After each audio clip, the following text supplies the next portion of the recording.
हिँड्दै गयो। सो मलाई अलिकति पनि मनमा फिल भएको भए ओके गभर्नमेन्ट छ र त्यसले गरिरहेछ भन्ने फिल भएको भए म विगत 6 वर्षदेखि त्यो बुटोलदेखि आफ्नो घर देवदादेखि बुटोल आफ्नो अफिसमा आउँदाखेरि 3 वर्ष भयो म आउनु थालेको त्यो धुलो खाँदै आउनु नपरेको भए म पनि या मतलब सबैजना के या मैले त्यो हुन्छ नि त्यो के भन्छ अरे हाम्रो यो गभर्नमेन्ट अफिसहरुमा त्यो भोग्न नपरेको भए जतिसुकै विदेशीले डलर दिए पनि म जान्थेन होला के अथवा त्यो प्रोटेस्टमा त्यो डलर पाएको मान्छेहरु मात्र जान्थे होला के अरु त जान्थेन जस्तो जुन लेभलको मान्छेको आए नि इभन बुटोलमा फर्स्ट डे 23 गर्दाखेरि मा यो त मैले धेरैचोटि नि भनिसके हैन लाइक एउटा टिकटक पोस्टबाट हो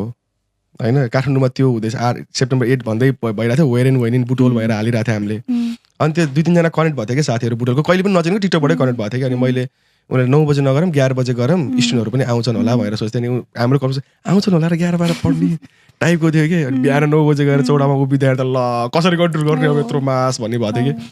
सो आफै आएको हुन्छ तिनीहरु त फ्रस्ट्रेसन लेभल हाई भएर आएको हुन्छ त्यसलाई ठीक छ सोशल मिडिया ब्यानले ट्रिगर गरेको थियो त्यो मुभमेन्टलाई मान्छुमा तर अरे यार मान्छेलाई फ्रस्ट्रेसन किन हुन रोहित मैले हाम्रो